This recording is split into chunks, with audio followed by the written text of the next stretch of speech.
ماشاء اللہ لا حول ولا قوة الا باللہ العلی العظیم حسبنا اللہ ونعم الوکیل نعم المولا ونعم النصیر اعوذ باللہ السمیع العلیم من الشیطان اللعین الرجیم بسم اللہ الرحمن الرحیم الحمد للہ الذی لا یبلغ مدحتہ القائلون ولا یحصی نعماءہ العادون ولا یؤدی حقہ المجتہدون الذی لا یدرکہ بعد الہمم ولا ینالہ غوث الفتن الذي ليس لصفته حد محدود ولا نعت موجود ولا وقت معدود ولا أجل ممدود فطر الخلائق بقدرته ونشر الرياح برحمته ثم الصلاة والسلام والتحية والإكرام على أشرف النبيين وخاتم المرسلين سيدنا ونبينا ومولانا أبي القاسم محمد صلى الله عليه وسلم وعلى أهل بيته الطيبين الطاهرين المعصومين المظلومين الذين اذهب اللہ عنہم الرجس وطہرہم تطہیرا صلی اللہ لا سیما علی الامام المنتظر والحجۃ الثانی عشر ولعنت الدائم على اعدائهم اجمعین من الآن الى قیام یوم الدین اما بعد فقد قال الله تبارك وتعالى في كتابه الكريم وقوله الحق وهو أصدق القائلين بسم الله الرحمن الرحيم إنما يريد الله ليذهب عنكم الرجس أهل البيت ويطهركم تطهيرا صلى الله على محمد وعلى محمد بسم اللہ الرحمن الرحیم اللہم کل ولیک الحجۃ ابن الحسن صلواتک علیہ وعلی آبائہ فی هذه الساعة وفی کل ساعة ولیا وحافظا وقائدا وناصرا ودلیلا وعینا حتی تسکنہ ارضک طوعا وتمتعہ فیہا طویلا صلی اللہ علیہ وسلم. عزیزان محترم، کل آپ کی خدمت میں اہل بیت کے حوالے سے ایک روایت پیش کی تھی جس کے راوی ابو ہریرہ اور جس میں خود انہوں نے ذکر کیا کہ نجات اور ہلاکت دائر مدار ہیں اہل بیت کی ہستی کے. اگر محبت اہل بیت ہوگی تو نجات ملے گی، اگر بغض اہل بیت ہوگا یا دشمنی اہل بیت دل میں ہوگی تو یہ ہلاکت کا ذریعہ بنے گا. مقام و مرتبہ اہل بیت اسی زیارت جامعہ کے ہی ضمن میں آپ کی خدمت میں کچھ باتیں عرض کی، وہ اسی حوالے سے عرض کی جو باتیں میں نے آپ کی خدمت میں پیش کی ہیں. اگرچہ میں نے وہ کوٹنگ اور ٹکڑے سمجھے نہیں لے کر آیا، لیکن اسی حوالے سے کہ جو زیارت جامعہ سے ایک تصور ہمارے ذہنوں میں آتا ہے کہ اہل بیت کو کیسا ہونا چاہیے، اہل بیت کا کیا مقام و مرتبہ ہے. کیونکہ جب تک ہم اس مقام و مرتبے کی اہمیت کو نہیں سمجھیں گے اس وقت تک جو مختلف قسم کے اعتراضات اور شبہات معاشرے میں وجود میں آتے ہیں اس میں ہم مبتلا رہیں گے ہمیشہ. ان سے بچنے کا ایک بڑا حل یہی ہے کہ ہمیں پہلے احساس تو ہو کہ جن ہستیوں کے بارے میں اتنی تاکید کی جا رہی ہیں ان کا مقام و مرتبہ کیا ہے. پھر انسان جتنی اپنی اس محبت کو بڑھاتا رہے گا اتنا اس کے عمل پہ خود بخود امپیکٹ آئے گا۔ میں پہلے بھی آپ کی خدمت میں یہ جملہ عرض کر چکا ہوں، البتہ پہلے سے مراد نہ اس سال 2 سال پہلے میں نے یہ بات عرض کی تھی کہ اگر آپ غور فرمائیں تو قرآن میں بہت ساری جگہیں آپ کو ملیں گی جہاں پر جب بات آتی ہے ایمان کی تو اس کے ساتھ عمل صالح کا تذکرہ ہے۔ ایمان عمل صالح، ایمان عمل صالح، ایمان عمل صالح، ایمان عمل صالح۔ لیکن جب ایک اہم مرحلہ آتا ہے تو وہاں پر پروردگار عالم نے ذکر نہیں کیا۔ دیکھیں، ذکر نہ کرنے کا مطلب کبھی بھی یہ نہیں ہوتا کہ اس چیز کی امپورٹنس نہیں ہے۔ بعض اوقات ذکر کرنے کا انداز مختلف ہوتا ہے، بعض اوقات ایک اس انداز سے ذکر کیا جاتا ہے کہ جس بات کو تذکرہ کیا جا رہا ہے آٹومیٹکلی وہ چیز اس کے اندر کور ہو رہی ہوتی ہے، اس لیے اس کو الگ سے بیان کرنے کی ضرورت محسوس نہیں ہوتی۔ لہذا میں نے آپ لوگوں کی خدمت میں عرض کیا تھا کہ جب دیکھیے ایمان اور عمل صالح کس نے سکھایا ہمیں، کس نے بتایا ہمیں؟ یہ ایمان اور عمل صالح بتانے والی ہستی ختمی مرتبہ صلی اللہ علیہ وآلہ وسلم کی ذات گرامی قدر،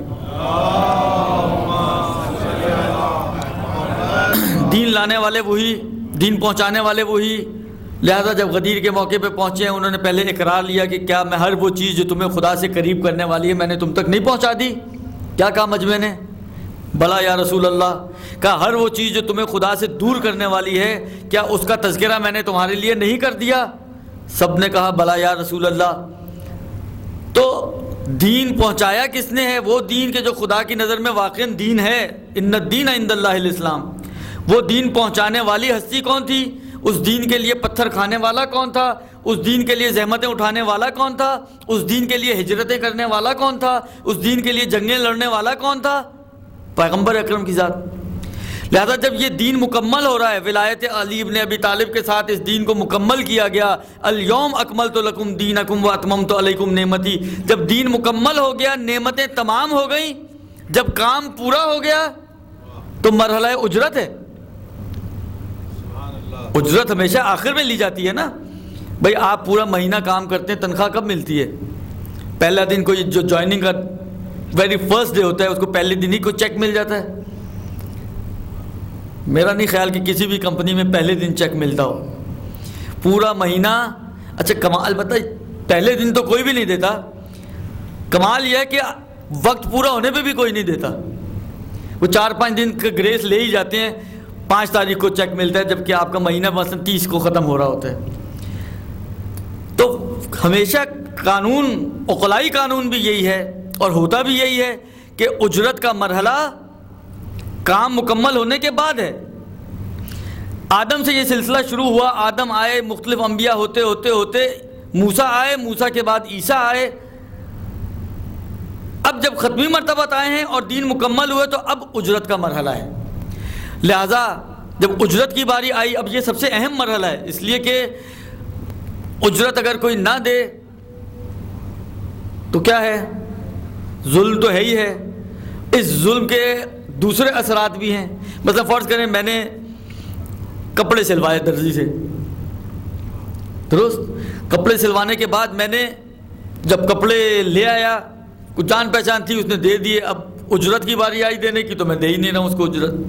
آپ کا کیا خیال ہے؟ ماشاءاللہ علمی لوگ ہیں، فقی لوگ ہیں، دین سمجھنے والے لوگ ہیں، اس کپڑے میں میری نماز کا کیا حکم ہے؟ آیا میری نماز صحیح ہے یا صحیح نہیں ہے؟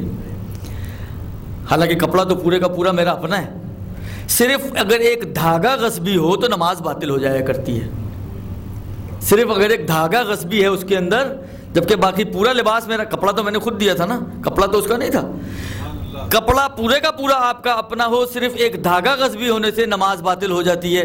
جس کا پورا دین ہی غصبی ہو جائے،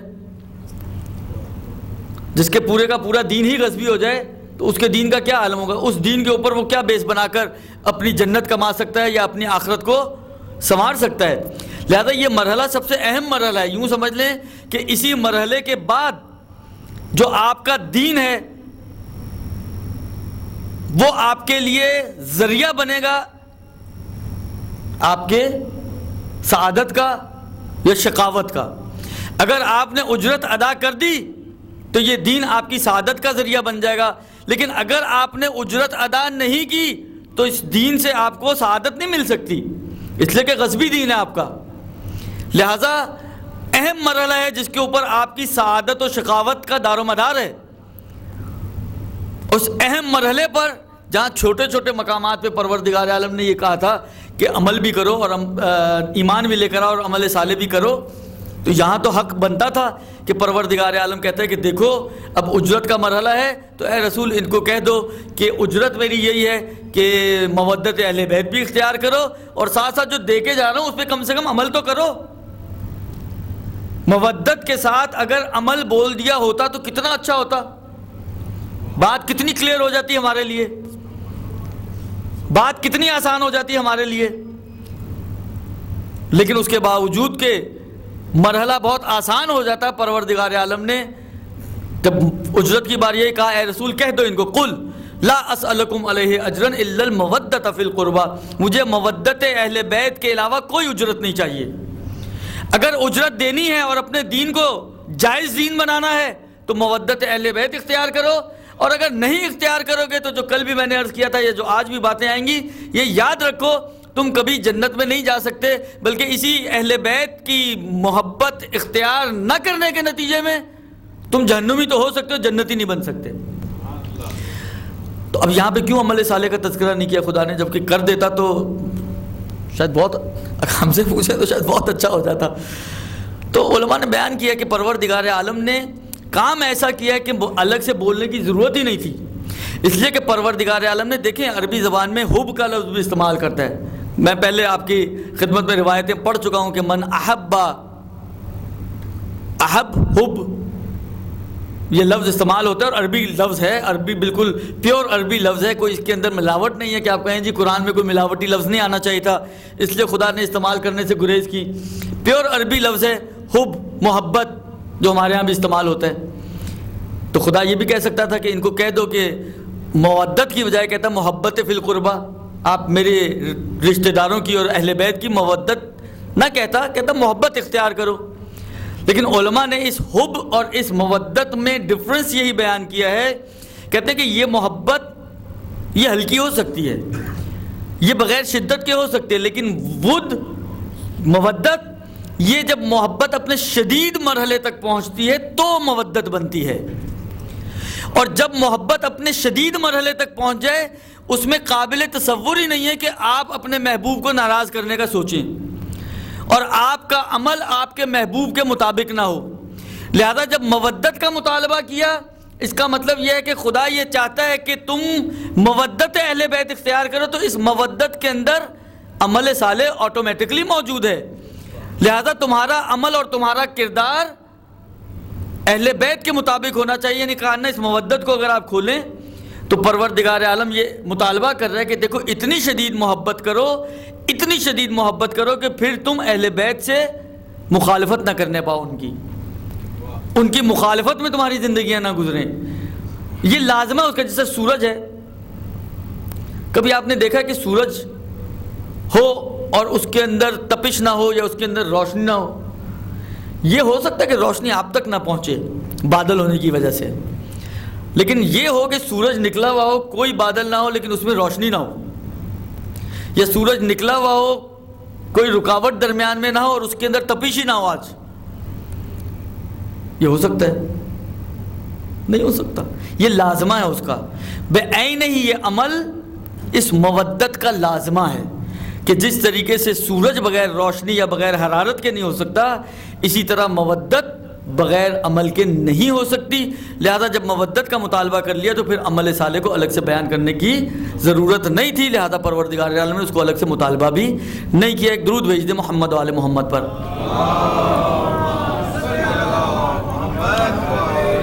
تو عزیزو یہ اہل بیت عجیب، میں نے عرض کیا نا کہ صرف شیعہ منابع میں نہیں، اہل سنت کی آپ کتابیں اٹھا کے دیکھیں، الا ماشاء اللہ اہل بیت کے حوالے سے روایتیں موجود ہیں. ختمی مرتبہ صلی اللہ علیہ وآلہ وسلم ارشاد فرماتے ہیں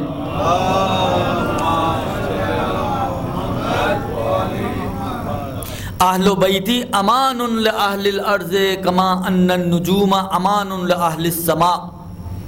عجیب روایت ہے. پیغمبر فرماتے ہیں کہ میرے اہل بیت زمین والوں کے لیے امان کا ذریعہ ہیں، جس طریقے سے ستارے آسمان والوں کے لیے امان کا ذریعہ ہیں، اسی طریقے سے یہ اہل بیت اہل ارض کے لیے امان کا ذریعہ ہیں. تو جس اہل بیت کے ذریعے ہمیں امان حاصل ہوتی ہو، جس اہل بیت کے ذریعے سے ہماری عبادت بنتی ہو، جس اہل بیت کے ذریعے سے ہمیں جنت کی ایلیجبلٹی پیدا ہوتی ہو، جن اہل بیت کے ذریعے سے، اور جو اسی زیارت کے اندر آگے جملے ہیں کہ جس کی وجہ سے آسمان رکا ہوا ہو، جس کی وجہ سے زمین قائم ہو، جس کی وجہ سے ہماری زندگیاں اور ہمیں نعمتیں عطا ہو رہی ہوں، جن کی وجہ سے ہماری موت اور حیات کا سلسلہ چل رہا ہو.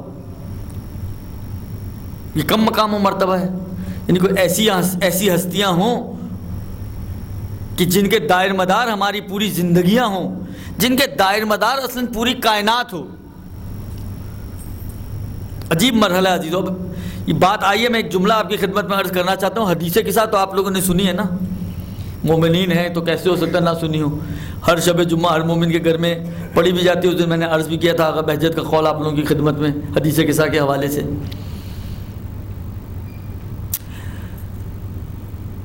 آپ نے کبھی غور کیا اس کے جملوں کے اوپر، جہاں پہ پروردگار عالم،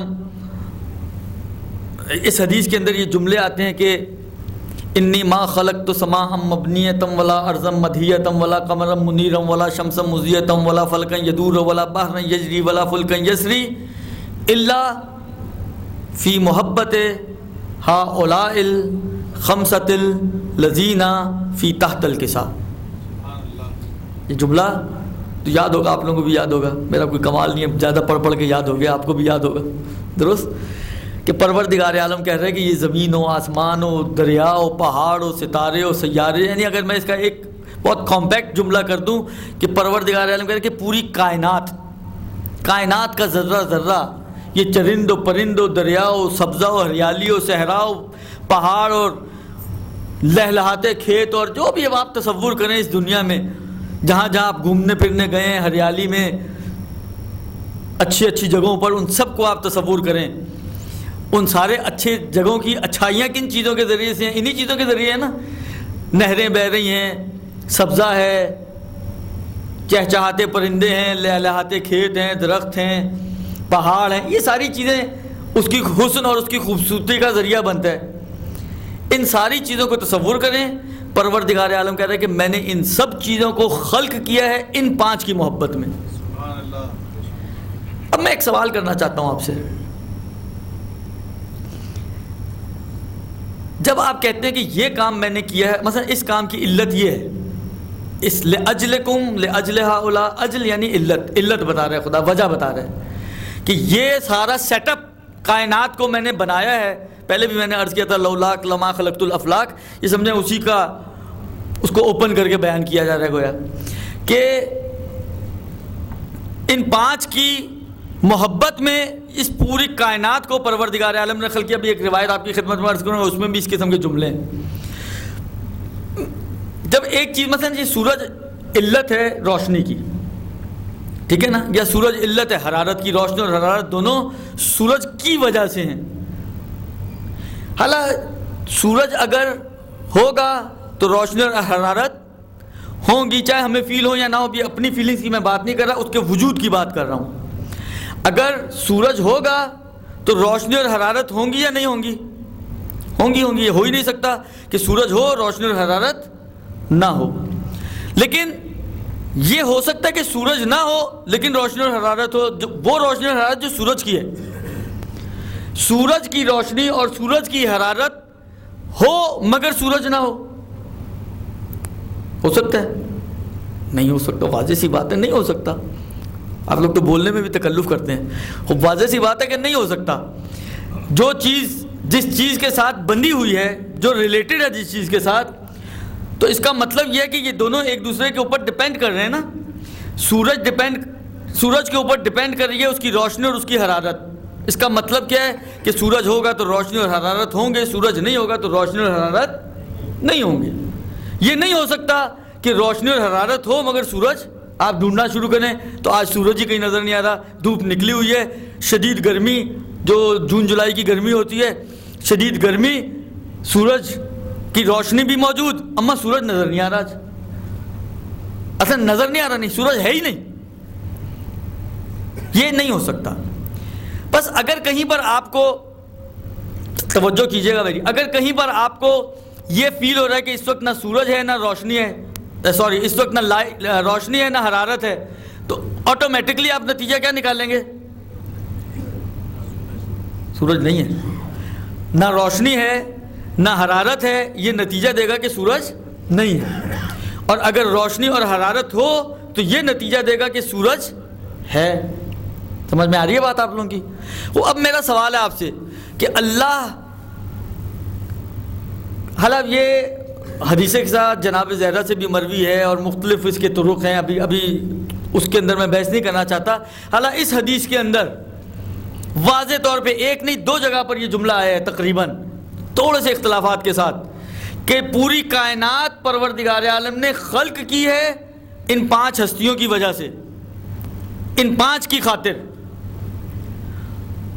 بس یہ 5 سورج کی جگہ پر ہو گئی اور یہ پوری کائنات حرارت اور روشنی کی جگہ پر ہو گئی۔ یہ 5 ہستیاں سورج کی منزلت پر ہیں جو وجہ بن رہی ہیں خلقت کی، جس طرح سورج وجہ بنتی ہے روشنی اور حرارت کے لیے۔ ٹھیک ہے، سمجھ میں آ رہی ہے بات؟ خوب، اب مجھے یہ بتائیے کہ سورج نہ ہو تو روشنی اور حرارت ہو سکتی ہے؟ تو یہ 5 تو اب نہیں ہیں، یہ 5 تو نہیں ہیں، اس زمین کو تو پھر نیچے ٹھاک کر کے گر جانا چاہیے۔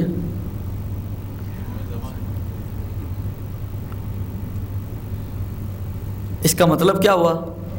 اس کا مطلب یہ ہوا کہ پروردگار عالم یہ بتانا چاہ رہا ہے کہ دیکھو یہ ان 5 کے لیے خلق کی گئی ہیں، ان 5 سے مراد حجت ہیں، ان حجتوں کی خاطر خرچ کی گئی ہے۔ لہذا اگر یہ دنیا قائم ہے، اس دنیا کا وجود اور اس کی بقا اس بات پر دلالت کرتی ہے کہ کوئی ایک نہ ایک ابھی بھی پردہ غیبت میں موجود ہے کہ جس کے وجود کی وجہ سے یہ دنیا ابھی تک قائم ہے۔ وَإِلَّا اگر وہ نہ ہوتا، محمد وآل محمد صلی اللہ، اللہم صلی علی محمد وآل محمد، اگر وہ نہ ہوتا تو اس دنیا کو ختم ہو جانا چاہیے تھا۔ اس دنیا کا بقا بتا رہا ہے کہ کوئی ایک ابھی بھی موجود ہے جو انہی میں سے ہے، جو انہی کی اولاد میں سے ہے، جو انہی کا فرزند ہے، جس کی وجہ سے اس کائنات کی بقا ہے۔ یہ خود ایک بہت بڑی دلیل ہے وجود مبارک حضرت حجت کے اوپر کہ بقاء کائنات، جس کا کل بھی میں نے روایت عرض کی نا کہ یہ زمین خراب ہو جاتی ہے اگر حجت نہ ہوتے تو، زمین کی بقا اس بات کی دلیل ہے کہ کوئی نہ کوئی حجت خدا آج بھی اس دنیا میں موجود ہے۔ یہ اہل بیت ہیں، یہ اہل بیت، ایک روایت ہے میں آپ کی خدمت میں شیئر کرنا چاہتا ہوں تاکہ ہمارا عقیدہ تو بہت اوپر تک جاتا ہے، اور وہ بعض اوقات وہی والی بات ہے بہت سو سے ہضم بھی نہیں ہوتا، اپنوں سے ہضم نہیں ہوتا تو پرائیوں سے ہضم کیسے ہو؟ ایسے عقائد ہیں ہمارے کہ جب ہم بعض اوقات بیان کرتے ہیں اپنوں سے ہضم نہیں ہوتے، جب اپنوں سے ہضم نہ ہو تو آپ کا کیا خیال ہے وہ پرائے ہضم کر لیں گے؟ تو قطعاً ہضم نہیں کریں گے نا۔ جب اپنوں کو بدہضمی ہوگی تو دوسروں کو تو بطریقے والا بدہضمی ہوگی۔ ایک علت بھی بیان ہوئی ہے، ایک روایت ہے، اس روایت میں پوری روایت وہ نہیں پڑھنا کیونکہ وہ مجھے آپ کے سامنے کوٹ نہیں کرنی تھی، لیکن اس کا ایک جملہ بات آئی ہے اس لیے عرض کر رہا ہوں۔ اس میں ایک وجہ بیان کی ہے کہ بالآخر، اچھا اس روایت میں تو یہ آیا کہ ابھی بہت کم چیزیں بیان ہوئی ہیں، یہ کم چیزیں جو بیان ہوئی ہیں وہ بھی لوگوں کی عقلوں میں نہیں آتی۔ اس کی وجہ یہ ہے کہ لوگوں کی عقلیں کمزور ہیں، لوگوں کی عقلیں ضعیف ہیں، اور یہ حقائق جو ہیں یہ وزنی ہیں، یہ معارف جو ہیں یہ ثقیل ہیں، لہذا یہ ثقیل بوجھ ان سے نہیں اٹھایا جاتا۔ لہذا ائمہ کے بھی زمانے میں ایسے افراد موجود تھے، امام جو مجھے یاد پڑ رہا ہے امام باقر علیہ السلام، امام صادق علیہ السلام کے ایک صحابی ہیں، وہ آ کے مولا کی خدمت میں عرض کرتے ہیں کہ مولا آپ کے بابا نے اتنی احادیث بیان کی ہیں جن کو منع کیا ہے کہ ہر کسی کو بیان نہ کرو، یہ ہمارے پاس حدیثیں موجود ہیں باقاعدہ، حتیٰ شیعوں کو بھی، کیونکہ ہر شخص میں ظرفیت نہیں ہوتی. آپ دیکھتے ہیں نا خود علمی یعنی جو پڑھے لکھے لوگ ہیں ان کے اندر یہ مشکلات موجود ہیں کہ جو ایک عام ایک لے مین آدمی ہو، ایک لے مین ہو، ایک پبلک ہو، اس کے لیے تو یہ بہت مشکلات ہیں کہ ہر شخص ہر چیز کو ایبزارب کرنے کی صلاحیت نہیں رکھتا ہے. ایک مطلب آپ مثلا یہ بچہ، یہ چھوٹا سا بچہ ہے، اب اس کو آپ جو ہے خدا کے وجود کے اوپر دلیلیں، آپ بڑی بڑی موٹی موٹی دلیلیں بیان کرنے بیٹھے ہیں، تو آپ کا کیا خیال ہے کتنا سمجھ میں آئے گا اس کو؟ تو آپ لوگوں کی سمجھ میں بھی نہ آئے تو یہ تو پھر بچہ ہے جو یعنی وہ ہماری سمجھ میں بھی نہیں آتی ہے. آپ یہ مت گھبرائیے کہ میں آپ کو کہہ رہا ہوں کہ آپ کو ہماری سمجھ میں بھی نہیں آتی ہیں بہت ساری چیزیں، اس لیے کہ وہ اتنی ہیوی مقدار میں، اتنی ہائی ڈوز ہے کہ وہ ہماری سمجھ میں نہیں آتی ہیں.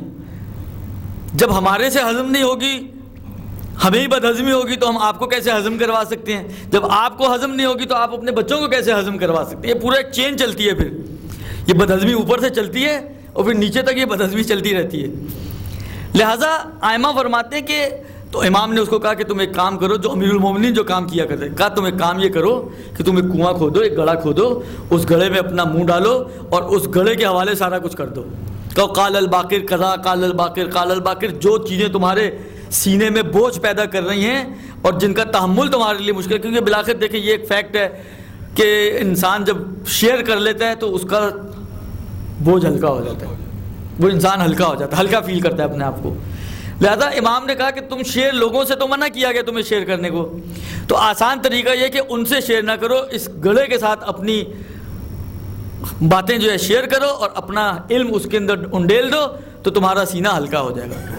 تو ہمارے اپنے راویوں میں آپ کی خدمت میں عرض کروں، دو بھائی ہیں راویوں کے اندر، عبداللہ ابن سنان اور محمد ابن سنان. کافی سارے لوگ جو ہیں وہ عبداللہ ابن سنان کو، دونوں بھائی ہیں، پانچویں اور چھٹے امام کے اصحاب میں دونوں شمار ہوتے ہیں، اور عبداللہ ابن سنان کو تو اکثریت معتبر مانتی ہے کہ یہ بالکل صحیح اور پرفیکٹ راوی تھا.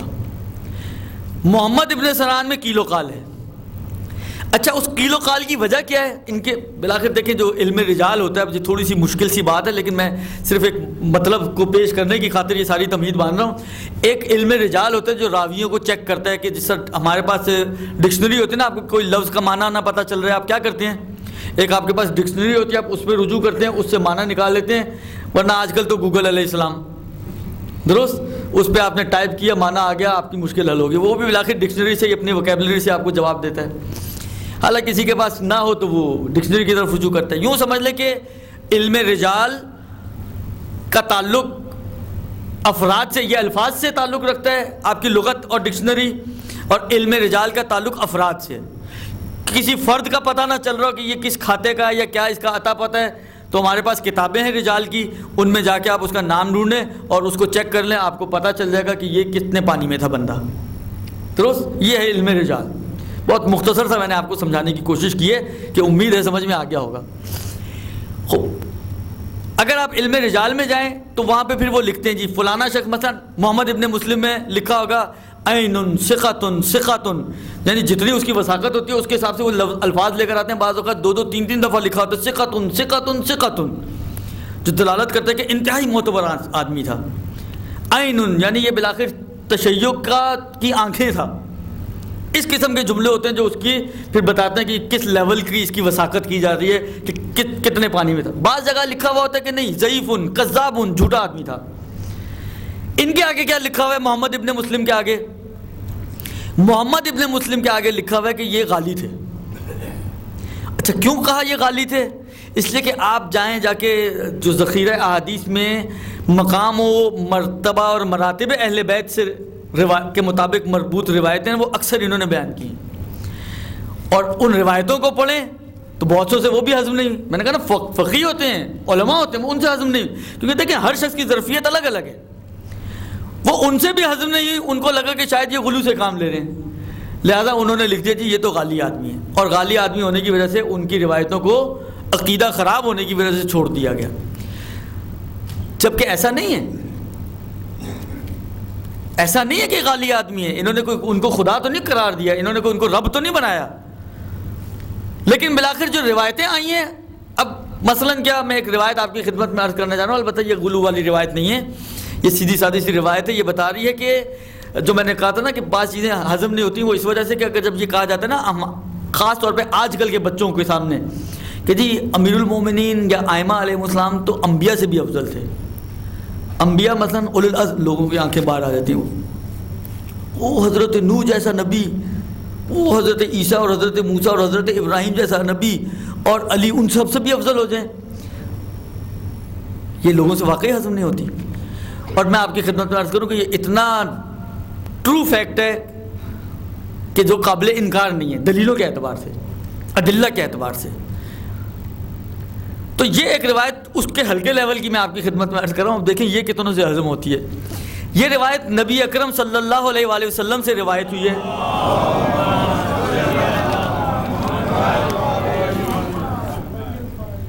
پیغمبر فرماتے ہیں امیر المومنین سے خطاب کر کے کہ یا علی ان آپ جملے دیکھیے گا، ان کا تو مقام و مرتبہ جو ہے سو ہے، ہم کیا ان کے مقام و مرتبے کو بیان کریں گے، لیکن آپ اپنے مقام و مرتبے کو بھی پہچانیں. آپ جو موالیان اہل بیت ہیں، آپ جو علی کی ولایت کو ماننے والے ہیں، آپ جو علی کی محبت اور مودت اپنے دل میں رکھتے ہیں، آپ اپنے مقام کو بھی پہچانیں، اپنے آپ کو کم مت سمجھیں. مشکل یہ ہے کہ ہم آپ کو آسمان پہ بٹھانا چاہتے ہیں، آپ کہتے ہیں نا بابا ہمیں زمین پہ ہی رہنے دو. بھائی ایک مرتبہ ہے جو خدا نے آپ کو عطا کیا ہے، خدا داد مرتبہ ہے، تو انسان کو لینا چاہیے یا اس کو ڈینائی کرنا چاہیے. البتہ دیکھیں یہ بات ہمیشہ ذہن میں رکھیں، میں ہمیشہ بولتا ہوں، اتنا بولنے کے بعد بھی غلط فہمیاں ہو جاتی ہیں لیکن پھر بھی میں بولتا ہوں، اور وہ یہ کہ جس کے رتبے ہیں سوا اس کی ذمہ داریاں بھی تو مشکل ہی ہوتی ہیں نا. جو میری ذمہ داری ہے وہ آپ کی قطعاً ذمہ داری نہیں ہوگی، جو آغا سیستانی یا آغا خامنائی کی ذمہ داری ہے وہ میری ذمہ داری نہیں ہوگی، جو صدر مملکت کی ذمہ داری ہے وہ ایک وزیر اعظم کی نہیں ہوگی، جو ایک وزیر اعظم کی ہے وہ ایک پارلیمنٹ کے بندے کی نہیں ہوگی، جو ایک پارلیمنٹ کا بندہ ہے وہ ایک آپ کا جو ہے اپنا کیا کہتے ہیں محلے کا جو کونسلر ہے وہ اس کی ذمہ داری نہیں ہوگی. جتنا جتنا آپ کا لیول بڑھتا چلا جائے گا اتنی اتنی مشکلات اور آپ کی ذمہ داریاں اور آپ کے امتحانات بڑھتے چلے جائیں گے. جہاں محبت اہل بیت انعام ہے وہاں محبت اہل بیت آزمائش بھی ہے. جملہ یاد رکھیے گا میرا. لہذا اس کو آپ ذرا توجہ کریں کہ اپنا مقام و مرتبے کو ڈینائی نہ کریں، اپنے آپ کو اس مقام و مرتبے کے اعتبار سے بنانے کی کوشش کریں. کمال یہ نہیں ہے کہ آپ کہیں نہیں بھائی میں تو مثلا فرض کریں میں کہوں جی میں نے تو ممبر پہ نہیں بیٹھنا. کمال یہ ہے کہ میں ممبر پہ بیٹھ کر پھر ممبر کا جو تقاضا ہے اس کو پورا کروں، یہ کمال ہے. پھر اب پروردگار عالم نے یہ آپ کو ایک عنایت دے دی ہے، اب کمال ڈینائی کرنے میں نہیں ہے، فرار میں کمال نہیں ہے. کمال اس میں ہے کہ اب آپ اپنے آپ کو پروف کریں کہ ہم واقعاً اس عہدے کے ایلیجیبل ہیں، اپنے عمل کے ذریعے، اپنے کردار کے ذریعے. لہذا پیغمبر فرماتے ہیں کہ یا علی ان الملائکہ لخدامنا وخدام محبینا، اے علی یہ ملائکہ یہ ہمارے خادم ہیں، نہ فقط ہمارے خادم ہیں، یہ ہم سے محبت کرنے والوں کے بھی خادم ہیں. یعنی یہ ملائکہ، ابھی دیکھیں یہاں پر کن ملائکہ کی بات ہو رہی ہے، ابھی آپ غور کیجئے گا. پروردگار عالم کا یہ حبیب کوئی لو پروفائل ملائکہ کی بات نہیں کر رہا. یہ صرف سمجھانے کے لیے جملہ میں نے عرض کیا ہے، یہ جو بولتے ہوئے بھی ہر جملے پہ ڈر لگتا ہے کہ کہیں پہ بھی پکڑ ہو سکتی ہے بھائی یہاں پر. تو یہ صرف سمجھانے کے لیے میں عرض کر رہا ہوں کہ کیونکہ بالآخر دیکھیں جب انبیاء کے اندر مراتب ہیں، تلک الرسل فضلنا بعضهم علی بعض، رسولوں میں سے ہم نے بعض کو بعض پہ فضیلت حاصل دی ہے. جو مقام و مرتبہ ختمی مرتبت کا ہے کسی اور نبی کا، جو مرتبہ ان اولو العزم انبیاء 5 انبیاء کا ہے وہ ہے کسی اور رسول کا، جو مرتبہ ان رسولوں کا ہے وہ ہے کسی نبی کا. سٹیپس ہیں نا، انبیاء ہیں، ایک سمپل نبی ہے، ایک رسول ہے، ایک اولو العزم ہے، اور پھر سب کا تاج ختمی مرتبت صلی اللہ علیہ وآلہ وسلم کی ذات گرامی قدر. اسی طریقے سے ملائکہ میں بھی مراتب ہیں. ایک جبرائیل امین ہے. البتہ یہ جو سورہ قدر میں آیا ہے نا، روح کا تذکرہ آیا ہے، ملائکہ تنزل علیہم ملائکہ والروح، بعض نے لکھا ہے کہ روح ان سب سے بڑا ملک ہے، یعنی حتیٰ جبرائیل سے بھی اوپر کے لیول کا ملک ہے کہ جو امام زمانہ علیہ السلام پر نازل ہوتا ہے. تو ایک وہ روح ہے اس کے بعد مثلا جبرائیل ہے، جبرائیل کے بعد پھر نیچے آپ آ جائیں تو میکائیل و اسرائیل، اور یہ ساری، اور اسی طریقے سے مختلف مراتب ہیں. تو ان کے اندر بھی پروفائلز ہیں، کوئی اوپر لیول کا ہے، کوئی نچلے لیول کا ہے، لیکن وہی نسبتیں ہیں، نسبتوں کے اعتبار سے. تو پیغمبر فرماتے ہیں کہ یہ ملائکہ یہ ہمارے بھی خادم ہیں اور ہم سے محبت رکھنے والوں کے بھی خادم ہیں. یا حملون، اچھا اب یہ کن ملائکہ کی، میں نے کہا نا ابھی خود بتا رہے ہیں پیغمبر، میں کن ملائکہ کی بات کر رہا ہوں؟ میں اس لو پروفائل والے ملائکہ کی بات نہیں کر رہا، میں ان ملائکہ کی بات کرتا ہوں جو حاملان عرش ہیں. یہ حاملان عرش ملائکہ یہ اوپر لیول کے ملائکہ میں سے ہیں. یحملون العرش ومن حولہ، یہ عرش کو اٹھائے ہوئے ہیں، اور یہ جو حاملان عرش ہیں یہ اور ان کے اطراف میں جو دوسرے ملائکہ ہیں، یسبحون بحمد ربہم ویستغفرون للذین آمنوا بولایتنا، یہ وہ لوگ ہیں، یہ وہ ملائکہ ہیں کہ جو خدا کی حمد کرتے ہیں اور استغفار کرتے ہیں ان لوگوں کے لیے کہ جو ہماری ولایت پر ایمان رکھتے ہیں. یہ ہمارے خادم بھی ہیں اور یہ ہمارے لیے استغفار کرنے پر مامور ہیں. ان کی ڈیوٹی یہی ہے کہ یہ ان لوگوں کے لیے ہر وقت استغفار کرتے رہیں کہ جو علی کی ولایت کو ماننے والے ہیں. اب بات آئیے، میں ایک اپنے جوان دوستوں کے لیے اور بچوں کے لیے ایک بات عرض کرنا چاہتا ہوں. آپ مجھے ایک بات بتائیں، یہاں تو ماشاءاللہ قوانین بڑے سخت ہیں آپ کے، یہ اور بات ہے اس سخت قوانین سے اٹھ کر جب آپ لوگ پاکستان آتے ہیں تو وہاں پہ اسی قانون پہ چلتے ہیں جو پاکستان کے قوانین ہیں. خیر یہاں پہ بڑے سخت ہیں، آپ مثلا 120 سے یا جس سے مجھے بتایا گیا 139 کی لمٹ تک ہے، 140 آپ نے کراس کیا اور آپ کی فلیش لگ جائے گا. حالا آپ نے سگنل توڑ دیا، فلیش لگ جائے گا، اور پتہ نہیں کہاں کہاں پہ تصویریں آپ کی کھنچتی ہیں. فرض کریں اب دیکھیں قانون کیا ہے مجھے صرف اس حد تک پتہ ہے. اب پیچھے ان کے جرمانہ لینے کا انداز جو مجھے میرا تھوڑا بہت میری معلومات ہے، شاید یہ جب آپ رینیول وغیرہ پہ جاتے ہیں یا کیا ہوتا ہے اس وقت یہ آپ کو ایک پوری بل پیش کر دیتے ہیں، جی اتنی تصویریں آپ کی کھینچی ہوئی ہیں، تصویروں کے پیسے تو دے دو. درست؟ خوب. حالا فرض کریں کہ آپ نے سگنل توڑ دیا، تصویر کھنچ گئی، ادھر آپ کی تصویر کھینچی، ادھر مثلا فرض کریں آپ کے والد بزرگوار نے گئے جا کے پیمنٹ کر دی. درست؟ پھر آپ نے اوور سپیڈنگ کر دی، پھر تصویر کھنچ گئی، پھر آپ کے والد بزرگوار گئے اور آپ کی جو ہے وہ پیمنٹ کر رہے ہیں. ادھر آپ توڑتے تھے قانون، ادھر پدر بزرگوار جا کے پیمنٹ کراتے تھے. تو میں اگر آپ سے یہ سوال کروں کہ اب جب آپ اپنے رینیول کے لیے جائیں گے لائسنس کے، ابھی بھی آپ کو بل ملے گا؟ نہیں ملے گا نا.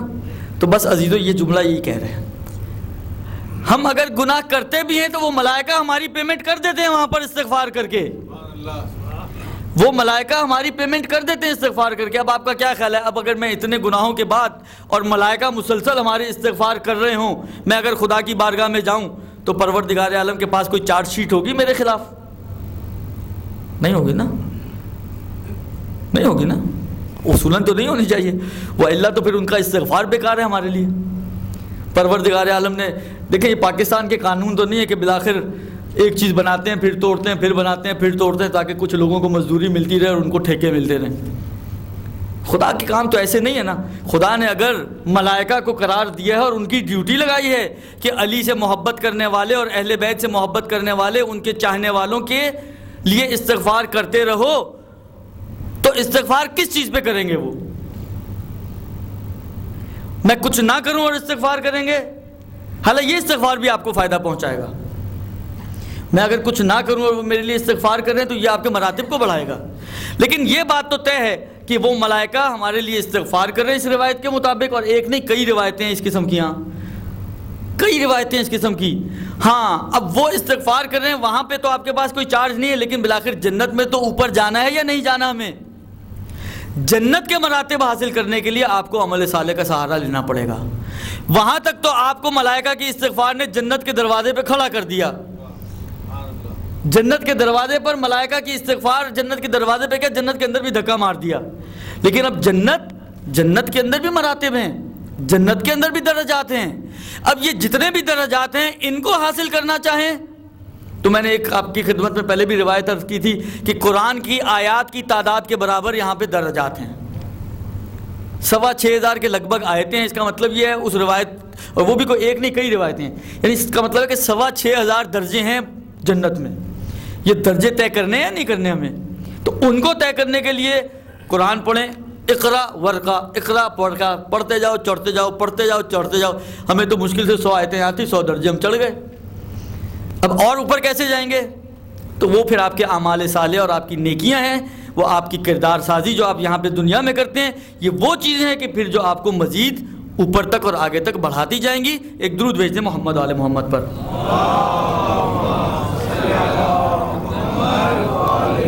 بس یہ استغفار کرتے ہیں ان لوگوں کے لیے کہ جو ہماری ولایت پر ایمان رکھتے ہیں۔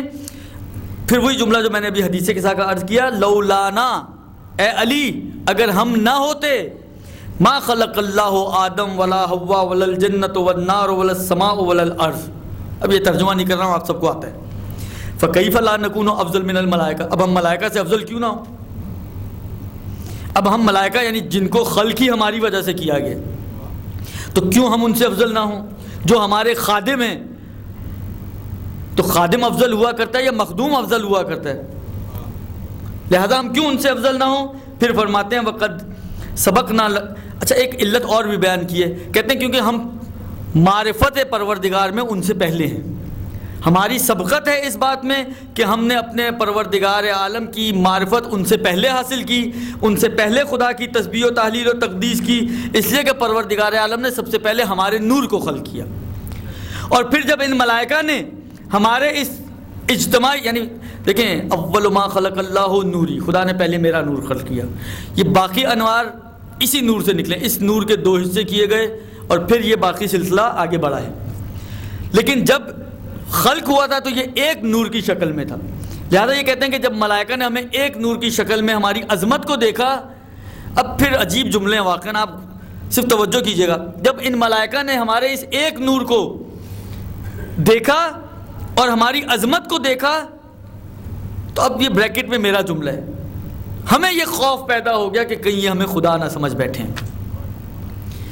ہمیں یہ خوف پیدا ہو گیا، یہ میرا جملہ پھر عرض کر رہا ہوں، یہ روایت میں نہیں ہے، یہ سمجھانے کے لیے ایڈ کیا میں نے، ہمیں یہ خوف پیدا ہوا کہ کہیں یہ ہمیں خدا نہ سمجھ بیٹھے، لہٰذا ہم نے کیا کیا، ہم نے فسبحنا لتعلم الملائکۃ انا خلق مخلوق وانہ تعالی منزہ عن صفاتنا، ہم نے خدا کی تسبیح و تحلیل کی تاکہ یہ ملائکہ اس غلط فہمی سے باہر آ جائیں اور ان کو پتہ چل جائے کہ ہم مخلوق خدا ہیں، خدا ہماری صفات سے منزہ ہے۔ تو عزیزو، یہ اس مرحلے سے اہل بیت اطہار یہ کوشش کر رہے ہیں کہ اپنے علاوہ جتنے بھی مخلوقات ہیں ان کو یہ سمجھا دیں کہ ہم بندہ خدا ہیں، ہم خدا نہیں ہیں۔ وہ اس بات میں راضی ہیں کہ آپ یہ سمجھیں کہ وہ بندہ خدا ہیں، وہ کبھی بھی اس پہ راضی نہیں ہے کہ آپ یہ سمجھیں کہ وہ خدا ہیں۔ امیر المومنین علی ابن ابی طالب علیہ الصلوۃ والسلام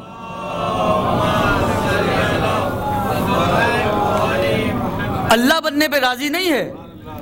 علی خدا کی بارگاہ میں سجدہ ریز ہو کے پوری دنیا کو بتا رہا ہے کہ دیکھو اگر میں خدا ہوتا تو میں کس کو سجدہ کر رہا ہوں، میں جس کو سجدہ کر رہا ہوں میرا خدا بھی وہ ہے۔ تو علی بندہ ہونے پہ خوش ہے، علی اللہ ہونے پہ خوش نہیں ہے۔ اہل بیت بندہ ہونے پہ راضی ہیں، اہل بیت خدا ہونے پہ راضی نہیں ہیں، اور نہ چاہتے ہیں کہ کوئی ان اہل بیت کو خدا بنائے یا خدا سمجھے۔ بنانا تو سمجھنے کے بعد کا مرحلہ ہے، وہ اصلا اس پہ بھی راضی نہیں کہ کوئی ان کو خدا سمجھے۔ لہذا جہاں ملائکہ میں انہوں نے یہ شبہ ہوا کہ کہیں یہ ہمیں خدا نہ سمجھ بیٹھے، انہوں نے ان کی غلط فہمی کو تسبیح و تقدیس کر کے حمد و ثنا کر کے دور کیا کہ دیکھو ہم مخلوق ہیں، ہم خود کسی کی حمد و ثنا کر رہے ہیں، ہم خود کسی کی تقدیس کرتے ہیں۔ اس کے بعد اسی طرح کے پھر چند جملے اور ہیں کہ ائمہ نے ان کو مثلا لا الہ الا اللہ پڑھا، یہ ساری چیزیں تاکہ یہ ان غلط فہمیوں کا شکار نہ ہوتے رہیں۔ بس آخر میں شارٹ کرتے ہوئے اس روایت کے آخری حصے کی طرف آ رہا ہوں۔ اس کے بعد فرماتے ہیں کہ وَلَمَّا شَاهَدُوا مَا أَنْعَمَ اللَّهُ بِهِ عَلَيْنَا، جب ان ملائکہ نے مشاہدہ کیا ان نعمتوں کا کہ جو پروردگار عالم نے ہمارے اوپر نازل کی، وَأَوْجَبَهُ لَنَا مِنْ فَرْضِ الطَّاعَةِ، اور ہماری اطاعت کو واجب قرار دیا، قُلْنَا الْحَمْدُ لِلَّهِ، تو ہم نے الحمدللہ کہا تاکہ لتعلم الملائکہ ما یحق اللہ تعالی ذکرہ علینا من الحمد علی نعمتہ فقالت الملائکۃ الحمدللہ فینا اہتدوا الی معرفت توحید اللہ و تسبیحہ و تہلیلہ و تقدیسہ. تو ہم نے جب یہ ساری باتیں ان کی سمجھ میں آئیں تو ہم نے ملائکہ نے الحمد پڑھی اور خدا کی تحمید و تقدیس کی کہ اس نے ان کی ہدایت کی، خدا کی معرفت کی طرف ہدایت کی. تو یہ ملائکہ کہ جو سمجھ سکتے تھے، اہل بیت خاموش رہتے. بھائی انہوں نے تو نہیں کہا نا مجھے خدا سمجھو، انہوں نے تو کہا کہ مجھے خدا مانو، خاموش رہتے. چلو جو مان رہے سمجھ رہے اپنی طرف سے سمجھنے، تو ہمارا کیا جا رہا ہے، ہمارا کیا بگڑ رہا ہے. لیکن نہیں، ان کا کہ غلط فہمی میں ہم نہیں ڈال سکتے، لہٰذا ہدایت کے لیے آئے، یہ ہادی ہیں. یہ ان کا اعتبار یہ ہے، یہ وہ ہادی ہیں کہ جو لوگوں کی اور تمام مخلوقات کی ہدایت کے لیے آئے ہیں. جب ہدایت کے لیے آئے ہیں تو جہاں پر ان کو یہ سمجھ میں آیا کہ یہ سامنے والا غلط فہمی کا شکار ہو سکتا ہے، وہاں پر انہوں نے اس کی غلط فہمی کو دور کیا ہے. ایک درود بھیج دیں محمد و آل محمد پر.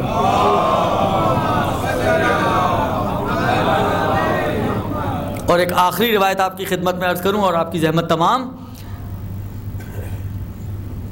دیکھیے یہ واقعاً ہر شخص کو سعادت مندانہ زندگی چاہیے ہوتی ہے، ہر شخص کو شہادت مندانہ موت چاہیے ہوتی ہے، کیونکہ موت میں سب سے اچھی، دیکھیں مرنا تو ہر شخص کو ہی ہے.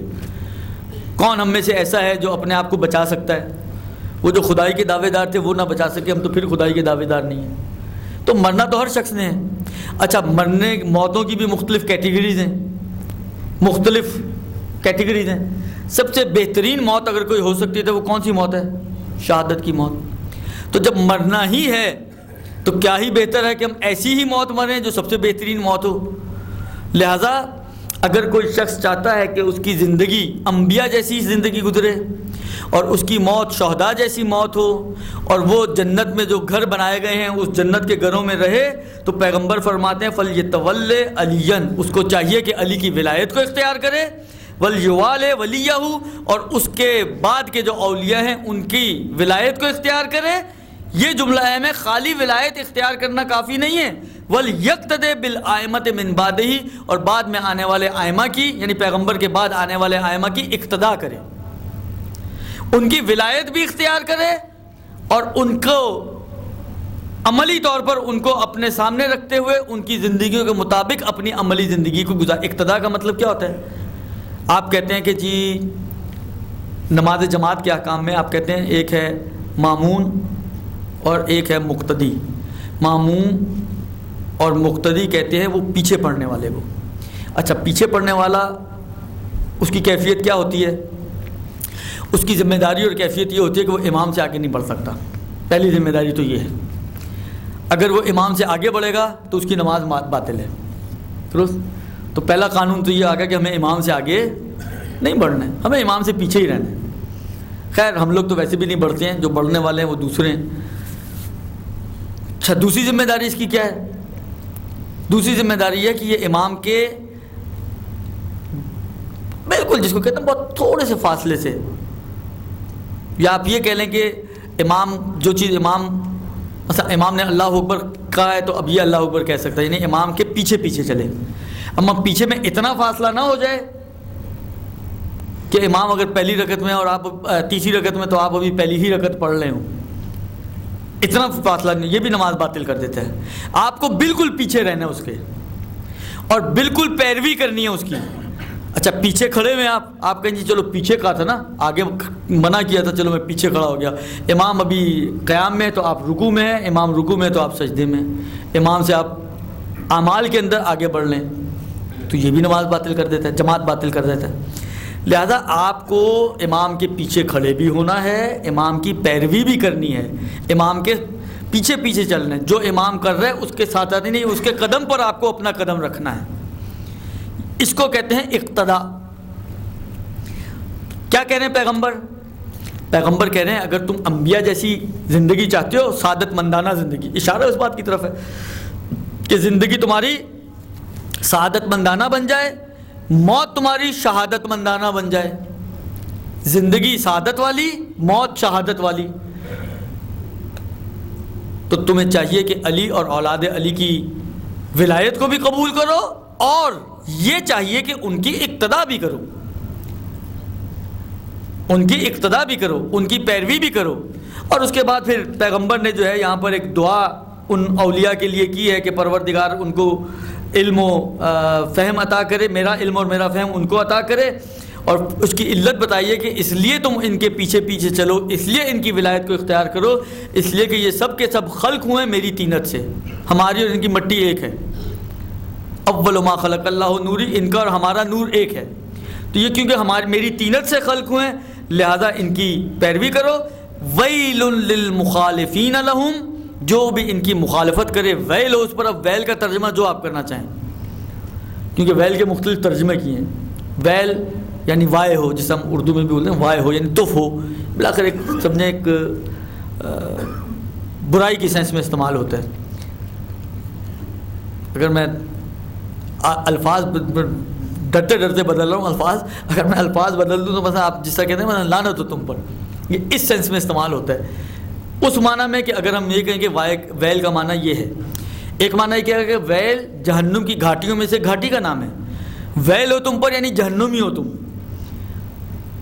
اور یہاں پہ ویسے یہ والا معنی زیادہ سوٹیبل ہے، اس لیے کہ جو مخالفین ہیں اہل بیت کے، دشمنان اہل بیت ہیں، وہ جہنمی ہیں، لہذا ویل للمخالفین لہم من امتی، میری امت میں سے ہیں لیکن اگر مخالف ہیں ان کے تو ان کے لیے ویل ہے۔ اللہم لا تنلہم شفاعتی، پروردگارہ آخر میں دعا کر رہے ہیں کہ پروردگارہ میری شفاعت ان کے نصیب نہ کرنا۔ بس اس کا مطلب یہ ہوا، بس آخری بات، کہ اگر شفاعت بھی نصیب ہوگی تو وہ اہل بیت کے ذریعے سے نصیب ہوگی۔ پیغمبر کی شفاعت، پیغمبر کی شفاعت بھی اگر کسی کو ملنے والی ہے تو یہ اسی شخص کو ملنے والی ہے کہ جو ولایت اہل بیت کا ماننے والا ہے۔ اگر کوئی ولایت اہل بیت کا ماننے والا نہیں ہے، پیغمبر چاہتے ہی نہیں ہے اس تک ان کی شفاعت پہنچے، لہذا خدا سے دعا کر رہے ہیں کہ پروردگارہ لا تنلہم شفاعتی، میری شفاعت ان تک پہنچے ہی نہیں۔ یہ ہے اہل بیت، یہ ہستیاں پروردگار عالم نے ہماری ہدایت کے لیے خلق کی ہیں، ان ہستیوں کو پروردگار عالم نے ہمارے لیے ہادی قرار دی ہے۔ ان ہستیوں کے بارے میں پروردگار کہتا ہے کہ ان تک امامت کا عہدہ پہنچے گا۔ یہ وہ ہستیاں ہیں کہ وجعلناہم ائمۃ یہدون بامرنا ہیں، یہ پروردگار عالم نے ہمارے لیے قرار دیے ہیں کہ جن کے ذریعے دنیا کی بھی سعادت ہے، آخرت کی بھی سعادت ہے۔ دنیاوی نعمتیں بھی انہی کے ذریعے ملتی ہیں، اخروی نعمتیں بھی ہمیں انہی کے ذریعے ملتی ہیں۔ اور اس کو عزیزو نہ کہیں کہ ہم سب علی کو ماننے والے ہیں، ہم سب علی کو چاہنے والے ہیں، اس کو سٹرونگ کرنے کی ضرورت ہے۔ اس حصے کو، ولایت کو حد سے زیادہ سٹرونگ بنانے کی ضرورت ہے۔ نہ سمجھیں کہ بہت سٹرونگ ہے ہماری، یقین مانے نہیں ہے سٹرونگ۔ اگر اتنی سٹرونگ ہوتی تو ہمارے کو اتنے پاپڑ نہ بیلنے پڑتے اور اتنی مشکلات نہ اٹھانی پڑتی ہمیں، کہ جس کی وجہ سے اتنا زور لگایا جا رہا ہے اس بات کے اوپر۔ کیونکہ بچے آتے ہیں نا، سوالات کرتے ہیں، لڑکوں کے سوالات آتے ہیں، بعض اوقات ای میلز وغیرہ آتی ہیں، تو انہی سے اندازہ ہو جاتا ہے کہ ہم کتنے پانی میں کھڑے ہوئے ہیں۔ بس عزیزو، یہ اہل بیت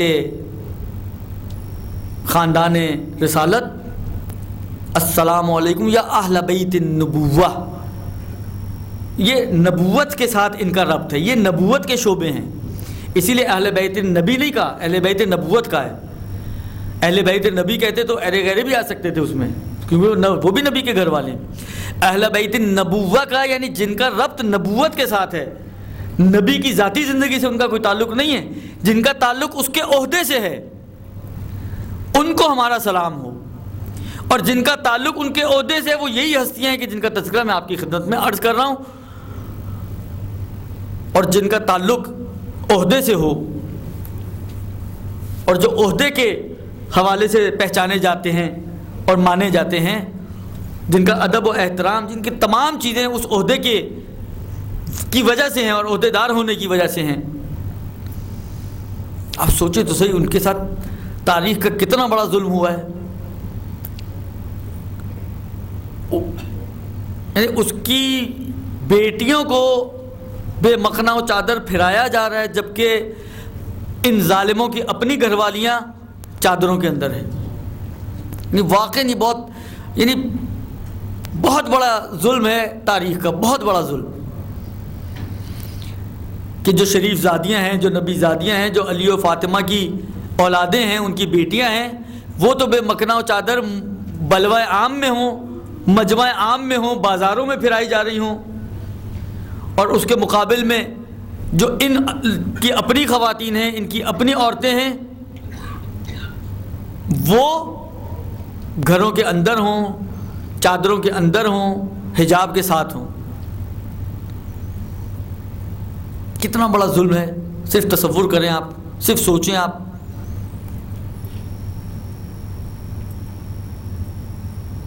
کتنے بڑے ظلم کی بات ہے کہ دربار میں کوئی سکینہ کی طرف اشارہ کر کے گئے کہ اے حاکم اس بچی کو میرے حوالے کر دے، اس کو میری کنیزی میں دے دے۔ واقعاً یہ اگر آزمائش کا مرحلہ نہ ہوتا عزیزو، یقین مانے شاید زمین پھٹ جاتی، آسمان پھٹ جاتا اگر یہ آزمائش کا مرحلہ نہ ہوتا کہ علی کی پوتی ہے، رسول کی نواسی ہے، اور اس کو کہا جا رہا ہے کہ اس بچی کو کنیزی میں دے دو۔ بس ارباب ادا جب یہ قافلہ دربار میں لایا گیا ہے نا، ایک روایت عرض کروں گا اور آپ کی زحمت کو تمام کروں گا، جب یہ قافلہ لایا گیا ہے نا یزید کے دربار میں، اب کس کیفیت سے آیا یہ پھر کبھی سے انشاءاللہ، لیکن یہ جب دربار میں داخل ہوا ہے نا، عجیب کیفیت ہے دربار کی۔ دربار سجا ہوا ہے، کرسیاں لگی ہوئی ہیں، وزراء اور سفراء ان کرسیوں پہ بیٹھے ہیں، فوجی سپاہی چاروں طرف تلواریں لے کے کھڑے ہیں۔ دیکھیں یہ ساری چیزیں پریشرائز کرتی ہیں نا انسان کو، اور سامنے والے کو ایک تو ویسے ہی وہ قیدی بنا کے لایا گیا ہے، ہتھکڑیاں ہیں، بیڑیاں ہیں، ہاتھ گردن سے بندھے ہوئے ہیں، بے مقنا و چادر ہیں، یہ ساری چیزیں وہ ہیں کہ جو اہل بیت کے مورل کو کم کرنے کے لیے کی گئی ہیں، اور اس کے مقابل میں وہ ساری چیزیں ہیں کہ جو ان کے اوپر روب ڈالنے کے لیے کی گئی ہیں۔ وہ اللہ یہ بھی ہو سکتا تھا کہ وہ ان کو کہتا کہ ٹھیک ہے آ گئی ہیں، ان کو قید خانے میں ڈال دیں، یہ بھی ہو سکتا تھا نا، لیکن دربار میں بلایا جا رہا ہے، دربار کو سجایا جا رہا ہے، اس انداز سے اس کو جب داخل کیا گیا ہے، ایک طرف بیبیوں کو کھڑا کر دیا گیا۔ آپ سوچئے 18 گلے ہوں اور ایک رسن ہو، اور ان میں سکینہ جیسی چھوٹی بچی بھی ہو، تو یزید نے دیکھا یہ بچی کبھی کھڑی ہوتی ہے، کبھی بیٹھتی ہے، ہاتھ گلے پر ہے، ایک ہاتھ چہرے پر ہے۔ ایک مرتبہ سوال کرتے ہیں کہ یہ بچی کیوں اٹھ بیٹھ کر رہی ہے؟ بی بی نے کہا کہ میں کیا کروں، ایک رسی میں 18 گلے باندھے گئے ہیں، ان میں بڑوں کے بھی ہیں اور مجھ چھوٹی بچی کا بھی گلا ہے، بیٹھتی ہوں تو میرا گلا دبتا ہے، کھڑی ہوتی ہوں تو ان کا گلا دبتا ہے، بیٹھتی ہوں تو ان کا گلا دبتا ہے، کھڑی ہوتی ہوں تو میرا گلا دبتا ہے۔ عجیب مرحلہ ہے عزیزو۔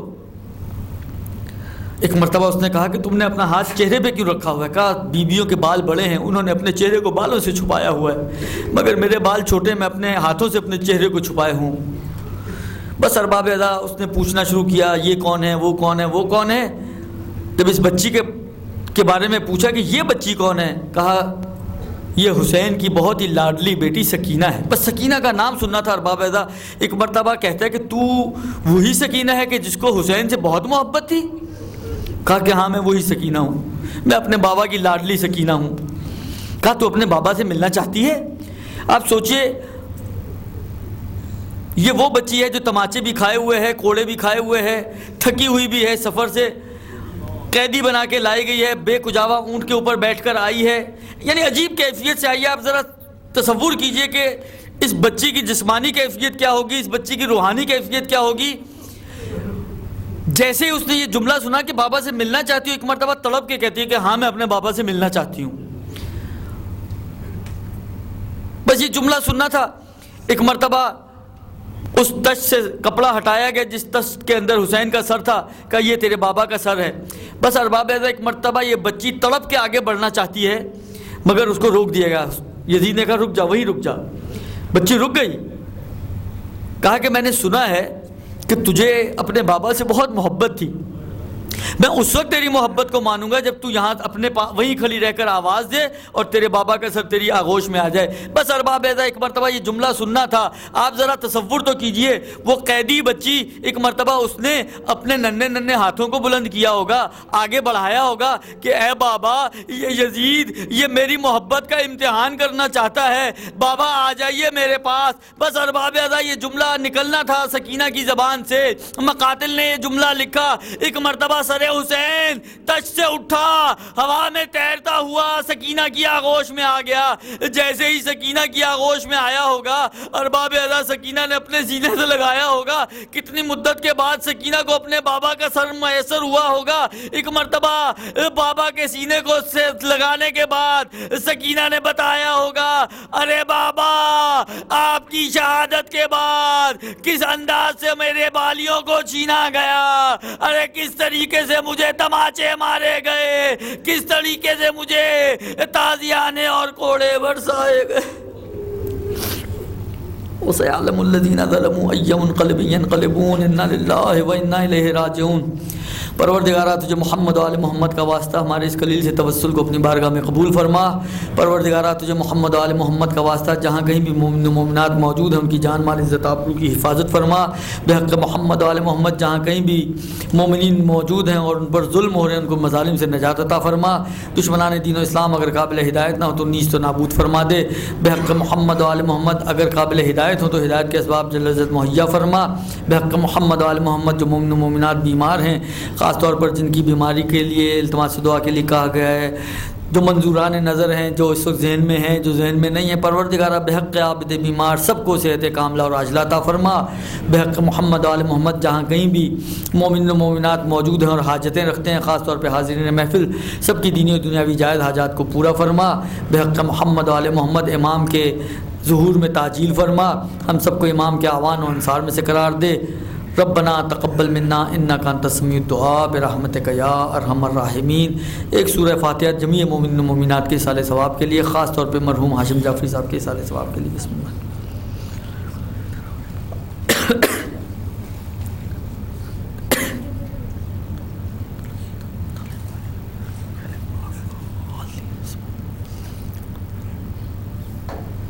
اللهم اغفر للمؤمنين والمؤمنات والمسلمين والمسلمات الأحياء منهم والأموات، تابع اللهم بيننا وبينهم بالخيرات إنك مجيب الدعوات إنك على كل شيء قدير برحمتك يا أرحم الراحمين۔ ماتم حسین۔